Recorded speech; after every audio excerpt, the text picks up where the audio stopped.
आए हैं, देवी लक्ष्मी आई हैं, बाबा भोलेनाथ भी आए हैं।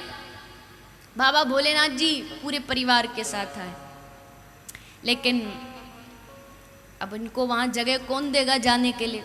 इतनी भीड़ भाड़ में कोई नहीं देखता कौन वीआईपी है कौन नहीं है, सबको ही लगता हम ही आगे बढ़े।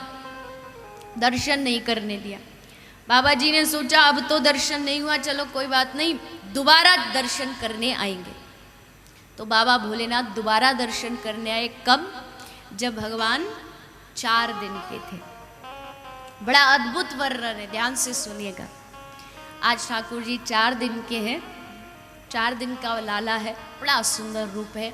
भोलेनाथ जी पहुंच गए। आकर के मैया के द्वार पर सबसे पहले कैलाश से निकले हैं बाबा भोलेनाथ। कैलाश से निकल ही रहे थे कि इतने में ही पार्वती जी ने आवाज दिया, अरे अजी कहाँ जा रहे हो? माताओं बहनों का ये थोड़ा सा स्वभाव होता है, जब पतिदेव किसी काम से बाहर निकले ना तो भले बात नहीं करेंगे, लेकिन जब निकलने ही वाले होंगे तब जरूर कहेंगे, अजी जा रहे हो? अच्छा आते टाइम 2 किलो आलू ले आना। तो चलते टाइम मैया टोकती जरूर है। तो भोलेनाथ जी बोले कहीं नहीं, वो क्या है ना, लाला का जन्म हुआ है नंद महल, तो उनके दर्शन करने जा रहा हूं। पार्वती जी बोले ऐसे दर्शन करने जा रहे हो? रूप देखा अपना? कोई घुसने नहीं देगा, नंद बाबा की सिक्योरिटी बड़ी टाइट रहती है, आपको मालूम है, वहां कोई घुस नहीं सकता बिना आज्ञा को। ऐसे रूप से आपको कोई घुसने देगा वो तो भला हो जो ब्याह पे आप ऐसे आए हो, मेरे माता पिता ने आपको ऐसे ही ब्याह दिया। क्योंकि भोलेनाथ जी तो भोलेनाथ जी हैं। ब्याह में देवताओं ने खूब कहा महाराज थोड़ा आज तो थोड़ा सा ड्रेसअप चेंज कर लीजिए। बोलते ऐसे कैसे कर लेंगे? किसी को अपनी छोरी देनी हो तो ऐसे ही दो जैसे हम हैं, हम किसी के लिए नहीं बदलने वाले। वही सांप सब पूरे गले में लटकाए। बोले महाराज कम से कम घोड़े पे तो बैठ जाओ, और कुछ नहीं तो कम से कम घोड़े पे बैठ जाओ। बाबा भोलेनाथ कहते हैं हमको घोड़े वोड़े की जरूरत नहीं, हमारा नंदी है, यही हमारा साथी और यही अंत तक साथ देगा, हम तो इसी पे बैठ के जाएंगे। नंदी पे बैठ गए, और नंदी पे भी बैठे उल्टा मुंह करके, इधर की तरफ मुंह करके, और बारात लेके जा रहे हैं। देवताओं ने सोचा कि ये अजीब, ये तो शंभू हैं, इनको तो ना सम्मान से मतलब ना अपमान से, लेकिन अपमान तो हमारा होगा कि देखो देवता किसकी बारात में आए।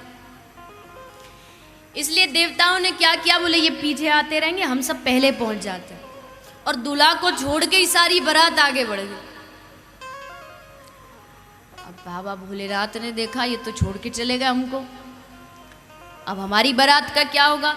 भोलेनाथ जी ने कहा चिंता मत करो, हमारे पास बारातियों की कमी नहीं। उठाया डमरू और एक बार बजाया, डमरू बजाते ही दुनिया में जितने शमशान के भूत प्रेत हैं सब बाबा भोलेनाथ के सामने प्रकट हो गए।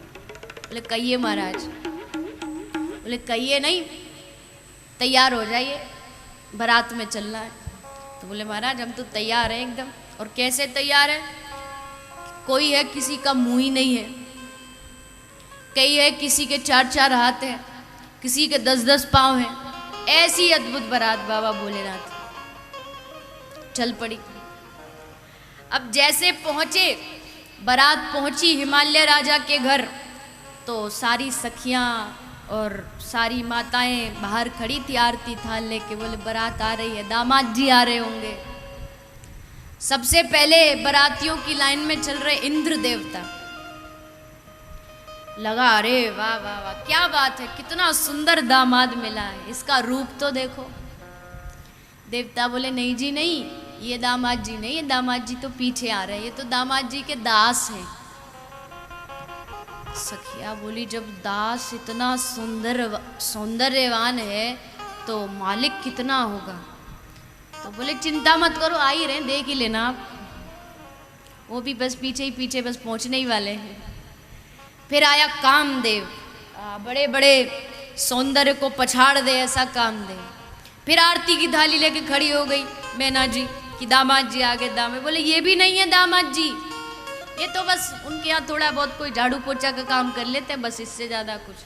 अच्छा अब तो बस आ जाए दामाद जी, कैसे भी एक बार झलक देख लें कैसे दामाद जी। नारद जी ने ऐसा कौन सा अद्भुत दामाद बता दिया हमें। नारद जी ने ही विवाह का प्रस्ताव रखा था।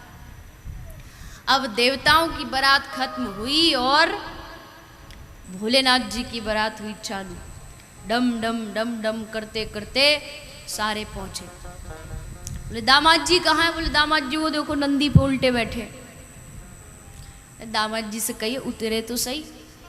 दामाद जी उतरे और उतर के सासू जी के सामने आए और जैसे मैना ने देखा कुछ बोल नहीं पाई और बस आरती की थाली हाथ से छूट गई और वहीं की वहीं बेहोश हो गई। ये नारद ने क्या।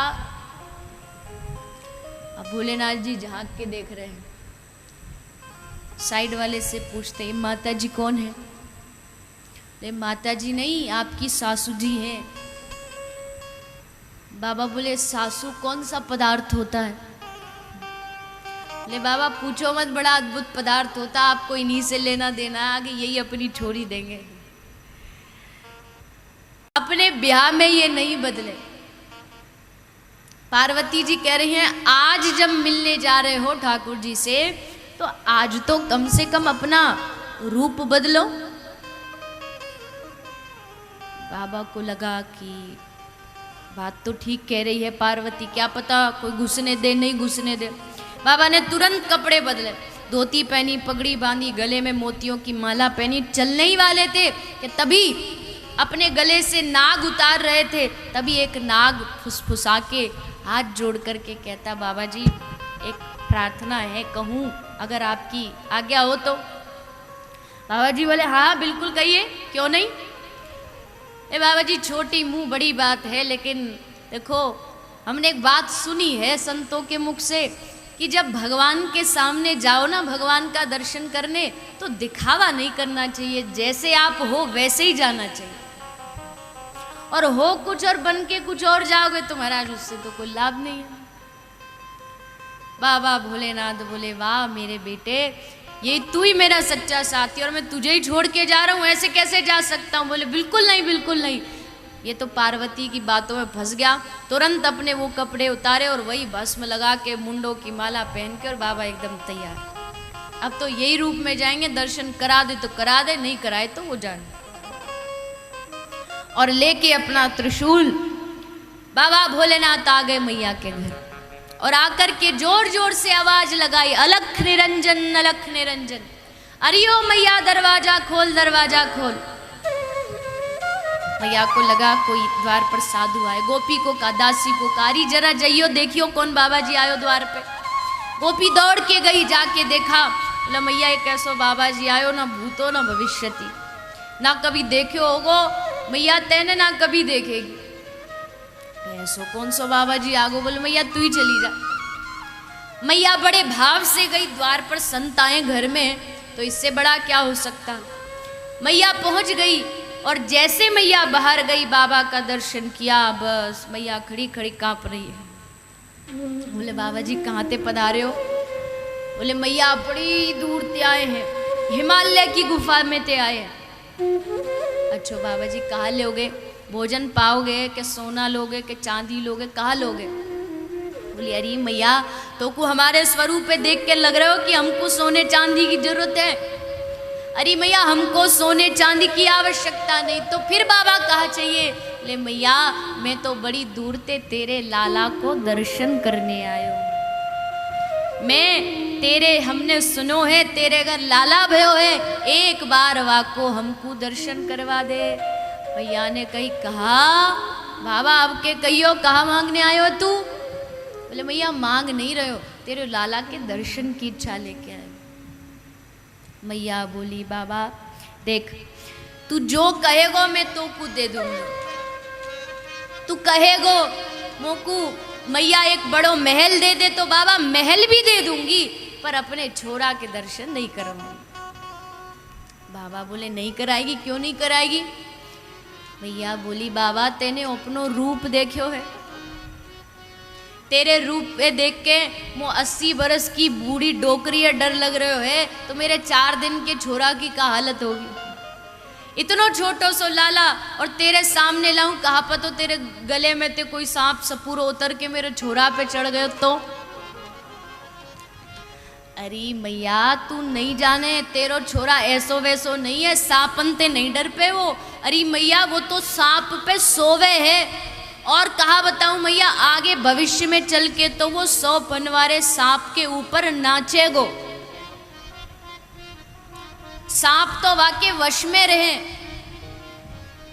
मैया बोली बाबा मेरो छोरा जो है ना ग्वारिया को छोरा है, सपेरा को छोरा नहीं है कि सांपन पे नाचेगो। और वैसे भी बाबा है सके तेरे जहाँ तू आयो है, जहाँ लाला ते मिलने आयो है, शायद तू गलत एड्रेस पे आ गयो, कहीं और जानो चाहिए तो। क्योंकि मेरे घर में जो लाला रहे ना वो सांप वापन ते नहीं खेले, वो तो 4 दिन को लाला है। भूख लगे तो रोवे, हंसे, बात करे, तो बाबा लगे तू गलत जगह आ गए। बाबा बोले नारी मैया मैं गलत जगह नहीं आयो, एकदम सही जगह आयो, तेरे लाला के दर्शन करने आयो हूँ। मैया बोली या ब्रज में बहुत लाला है, जा काई के भी दर्शन कर ले। बाबा बोले ना दर्शन तो तेरे ही लाला के करूँगा। मैया बोली देख बाबा तू हमको जाने नहीं है, हम बड़ी हटीली अम्मा हैं, एक बार अगर जिद कर ली ना तो फिर हमारी बात से हम हटेंगी नहीं। बाबा बोले तो मैया तू भी हमको नहीं जाने, हम भी बड़े हटीले बाबा हैं। एक बार तेरे आंगन में धूनी रमा के बैठ गए ना तो सब दास दासियों को भी लगा दे तो भी हटेंगे नहीं। मैया यशोदा बोली बाबा तू धूनी रमा चाहे धूना रमा, मैं तो को दर्शन नहीं करवाऊंगी। बाबा बोले कब तक नहीं कराएगी, कभी तो अपने छोरा को बाहर लेके आएगी दरवाजे पे ते तब देख लूंगो। मैया बोली मेरे घर में एक नहीं कितने दरवाजे हैं, कितने द्वार हैं, कहीं ते भी ले जाऊंगी, पर जहां तू बैठे होगो वहां ते नहीं लेके जाऊंगी। बाबा बोले अपने छोरा को खेलवे तो बाहर भेजेगी? बोले नहीं भेजूंगी, या के ग्वाल वालन को घरन में ही बुला लूंगी, पर तो दर्शन नहीं कराऊंगी। बाबा बोले अपने छोरा को ब्याह तो करेगी, ब्याह करेगी, छोरा घोड़ी पे तो चढ़ेगो तब तो बाहर निकालेगी घर से, तब दर्शन कर लूंगो। मैया बोली छोरा क्वारो रख लूंगी पर तो दर्शन नहीं कराऊंगी। बाबा बोले बड़ी हटीली अम्मा है यू, हम तो सोचे हम ही हैं जो कछ है, पर ये तो हमारी गुरु है। अच्छो तो मैया हम भी यहीं बैठे, जब तक दर्शन नहीं कराएगी हटेंगे नहीं, अंतिम सांस तक मर जाएंगे पर यहाँ से हटेंगे नहीं। मैया बोली बैठो रहे, मैं अपनो काम धंधो संभालू। और मैया भीतर चली। भोलेनाथ जी ने सोचा कि ये तो गड़बड़ है, मैया तो पूरी एकदम पूरे रोल में है, ये तो दर्शन नहीं कराएगी। फिर सोचा कि चलो जिनसे मिलने आए हैं थोड़ा सा उनसे भी तो अप्रोच लगा लें, कुछ क्या पता काम ही बन जाए। भोलेनाथ जी मन ही मन ठाकुर जी को कहते अरे प्रभु ये कोई बात हुई, हम इतने दूर से आपका दर्शन करने और आप भीतर झुक के बैठ गए, अरे कुछ लीला करके कुछ एक बार कुछ करो ना। अब बेचारे ठाकुर जी बीच में फंस गए, एक तरफ मैया एक तरफ बाबा, किसकी माने। लेकिन बाबा अरे बाबा अगर दर्शन करना है तो कुछ दिन बाद आ जाते, हमको थोड़ा बड़ा हो जाने देते, कुछ बोलते, हम अपने पाँव से चल के बाहर आ जाते। अब तो 4 दिन के कुछ कर भी नहीं सकते रोने के अलावा। बोले हाँ प्रभु बस यही कर दो, यही करो, यही नाटक आपका सबसे बढ़िया रहेगा। बोले क्या? बोले रोना आरंभ करो। ठाकुर जी ने सोचा ये एकदम बढ़िया नाटक रहेगा, और श्री ठाकुर जी ने पल्ले में पड़े पड़े रोना आरंभ किया। रोना आरंभ किया, जोर जोर से रोने लगे, जोर जोर से रोने लगे। अब देखो कभी कभी बच्चे रोते हैं ना, एक तो होता सचमुच रोना, एक होता नाटक करके रोना। एक नाटक करके जब बच्चे रोते हैं ना तो बड़े ट्यून में रोते हैं, इसका मतलब पक्का नाटक कर रहा है। वो एकदम रिदम में रोते, एकदम ताल में। तो ऐसे ही ठाकुर जी रो रहे हैं। अब जैसे रोने की आवाज़ आई तो आवाज़ बाहर गई। अब बाहर गई तो एक गोपी बाहर से भीतर आई। अरे मैया क्या कर रही है? तो को तो लगे छोरा भी पाल लो, नहीं आवे देख छोरा रो रहे और तू आराम से बैठी है। मैया बोली गोपी कहा करूं? बोले रो रहे हो है तो याकू कछु दूध पिला, कछु माखन मिश्री खिला। मैया ने दूध पिला दियो, अब भी चुप नहीं हुए। मैया खिलौना लेकर के झन झन झन हिलाई, तब भी चुप नहीं हुए। मैया ने पल्ला में झुलाए, तब भी चुप नहीं हुए। गोपी तो चुप ही नहीं है, अब कहा करे। गोपी बोली मैया मोकू तो लगे तेरे छोरा पे काई गोपी ने नजर लगा दी,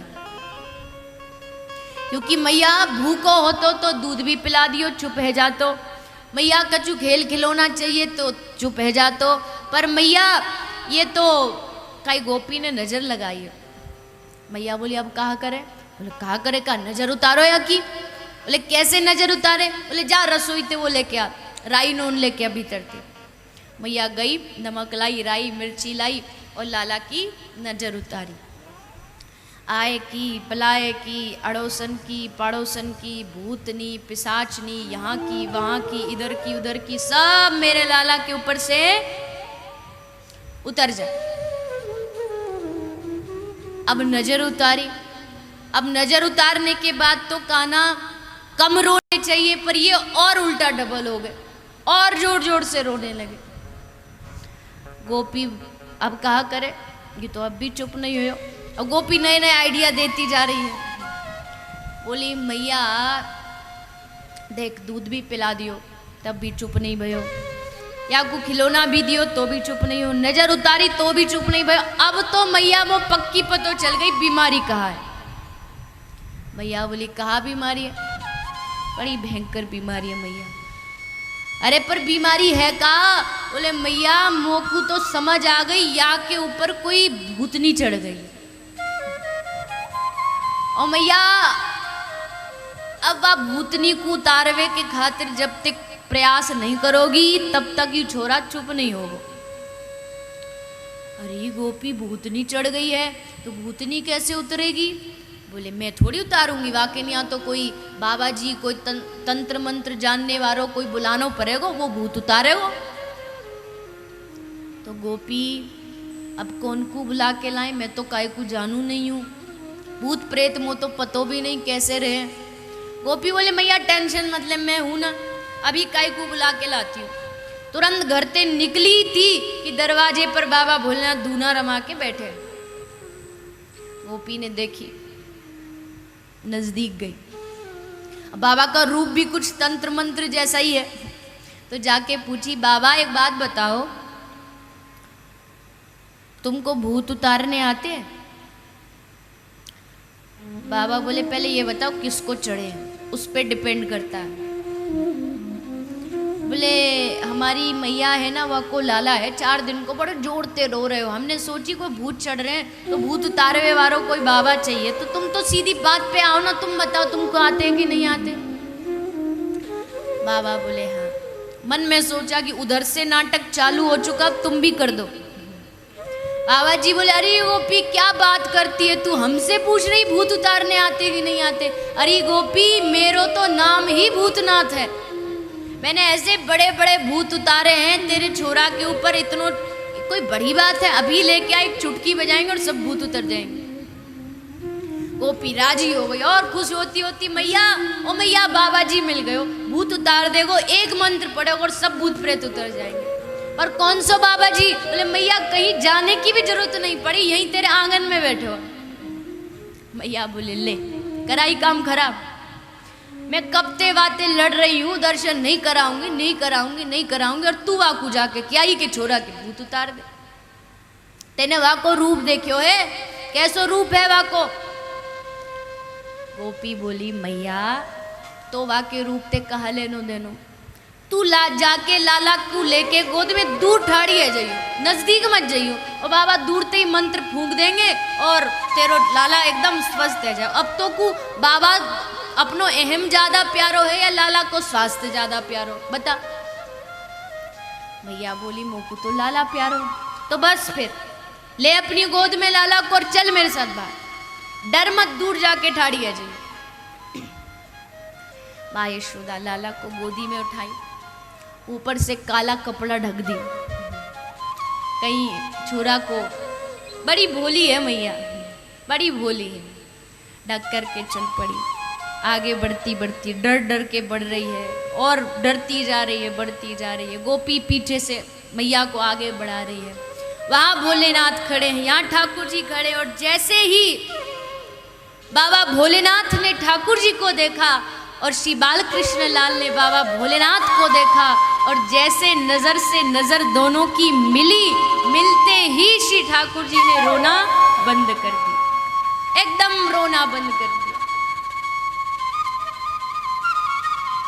मैया बोली, लगे बाबा जी जानकार तो है, इतनी दूर ते ही मंत्र फूके और छोरा चुप कर दियो। अब मैया को थोड़ा सा और इच्छा जागी और नजदीक जाने की, और नजदीक चली गई, बाबा के और पास गई और पास गई। माँ यशोदा मैया से पूछ रही है, मैया बाबा को दर्शन कराती है। बाबा ने दर्शन किया, दर्शन करने के बाद बोलते हैं कि मैया तेरे छोरा के ऊपर ते भूत सब प्रेत सब उतर गए। मैया बोली, ऐसे कैसे उतर गए? जब तक या के कान में कछु मंत्र नहीं बोलोगे तो दोबारा भूत चढ़ जाएंगे, तो कान में कछु मंत्र बोलो तो सही। बाबा भोलेनाथ ने कान में मंत्र बोला, और जैसे मंत्र बोला श्री ठाकुर जी जोर जोर से खिलखिला करके हंस दिए। किसी ने पूछा ब्रजवासियों से कि भैया आप बताओ ऐसा कौन सा मंत्र बोला था कान में? तो बोले, भैया मंत्र पंत्र कुछ नहीं बोला, चाचा वृंदावन दास जी का पद है और उसमें कहा कि कान में मंत्र नहीं बोला। बाबा भोलेनाथ ने कान में एक बार श्री राधा रानी का नाम बोल दिया, और राधा बोलते ही श्री ठाकुर जी खिलखिला के हंस दी, जोर से हंस दी। भैया बोली, हाँ बाबा जी तो बड़ा, देखो अभी तक छोरा रो रहे हो, हंसन लगे। मैया की इच्छा और बड़ी। अच्छो बाबा एक बात बता, भूत तो पे उतारने आवे, पर तो को हाथ देखनो आवे, भविष्य बतानो आवे? मैया ना ऐसी होती है, एक काम में 10 काम करना चाहती है। कोई एक आयोजन हो, एक कार्यक्रम हो, उसमें एकादशी का उद्यापन भी कर लेंगी, उसमें गृह प्रवेश भी कर लेंगी, एक ही काम में सब हो जाए, ऐसा कुछ महाराज मुहूर्त बता दो। तो यहाँ पूछ रही है बाबा से, बाबा अच्छा भविष्य देखना आता है? बाबा बोले, क्यों नहीं आता? किसका देखना है? बोले, लाला को देखना। बोले, वाके ताई तो लाला को मेरी गोद में देना पड़ेगा। मैया बोली, ऐसे कैसे, तेरी गोद में कैसे दे दूंगी? बाबा बोले, तो ठीक है मत दो, हम चलते हैं। बोले, ना ना ना ना बाबा रुक जा, तेरी गोद में दे दूंगी, पर देख बाबा जरा संभाल के, अपने नागन ने थोड़ा संभाल के रख, समझा के रख। बाबा ने लाला को गोदी में लिया और हाथ का दर्शन करते करते बोले, मैया, अरे यशोदा मैया, तेरे तो मैया भाग्य खुल गए, कैसो लाला पायो है तेने। मैया तो को पतो नहीं तेरो कितनो नाम रोशन करेगो। मैया तो को पतो नहीं यू बड़ो है के बहुत बड़ो राजा बनेगो। मैया बड़ो है के या के सोने के महल होंगे, और तो और मैया हजारों लाखों या के दास दासी होंगे। मैया बोली, बाबा मैंने तो को काम की बात पूछी और तू कहा उल्टी सीधी बात बता तो जा रहे हो। अरे राजा बनेगो, नाम रोशन करेगो, बड़ो होगो, महल बनाएगो, तो वो तो या के नहीं होगो, मेरे निया का होगो, मेरे निया भी तो कुछ बता। बाबा बोले, भैया तू बता, तो को तेरे निया कहाँ चाहिए? बोले, मो को तो बस इतना बता दे कि मेरे घर बहू कब आएगी, मेरे लाला को ब्याह कब होगा। बाबा बोले, 4 दिन को तेरा छोरा है, अभी यहाँ पे आँख खोलनी आवे नहीं और तो बहू की पड़ी है। बोले, ना ना बाबा, अब देखना यू कालो कलूटो सो है, तो सारी ब्रज की गोपी कहें कि यहाँ को कोई अपनी छोरी नहीं देगो। तो बाबा अब तू ही बता, अब छोरी नहीं, अब मैंने तो कितने सपने सजाए, बहू आएगी, मेरे पाम दबाएगी, मोकू रोज नए नए व्यंजन खवाएगी, और बाबा बताना यहाँ को ब्याह होगो भी के नहीं होगो, या के हाथ में ब्याह की रेखा है के नहीं है। बाबा ने हाथ देख करके मैया को बता रही, मैया कैसी बात करती है तू, या के हाथ में ब्याह की रेखा है कि नहीं है पूछ रही है। अरे मैया या के हाथ में इतनी लंबी ब्याह की रेखा है कि यहाँ तक नहीं समा रही। बोले मतलब मैया तेरे छोरा के 1 2 10 50 100 नहीं 16,108 ब्याह होंगे। अब जैसे मैया ने सुनी तो बस वहीं खड़ी की खड़ी। बाबा बोले कहाँ सोच रही है मैया? बोले बाबा न्यू सोच रही हूँ, अगर दिवाली वाले दिन मेरी सबरी बहू मेरे पाम छीने खट्टी आ गई तो मेरी क्या हालत होगी। बाबा वहीं बैठे बैठे मेरे तो 16,108। अरे बाबा काय को पागल बना रहे हो? या कलुआ को तो एक बहू नहीं मिलेगी, तू 16,108 की बात कर रहे हो? कौन देगो या को अपनी छोरी? बाबा ने कहा मैया अब जैसा तू सोचे सोच, भविष्य है देख लेना। मैया ने सोचा कि बाबा ऐसे ही मजाक कर रहे, मजाक में बोल दिया, पर मैया उसको मजाक में ले गई। अब उसको क्या पता ये सत्यता है। अच्छो भैया अब मैं चलूँ, समय है गयो है, भविष्य बता रहे हैं। ठाकुर जी कहते बाबा जी अब बहुत भविष्य बता लिया आपने, अब आप जाइए, कैलाश पर्वत पर मैया जी आपको याद कर रही होंगी, अब आप प्रस्थान करिए।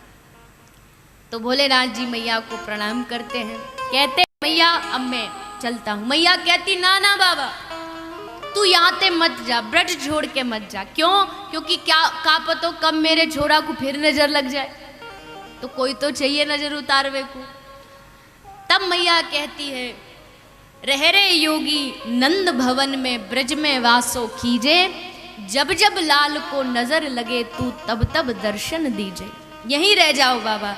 और बाबा भोलेनाथ वहीं ब्रज में अपने लाला के सानिध्य में रहे। आज भी ब्रज जाइए, 4 स्थान पर 4 रक्षक बन करके बाबा भोलेनाथ ब्रज में विराजमान है। लाला का दर्शन करके बाबा भोलेनाथ वहाँ से प्रस्थान करते हैं।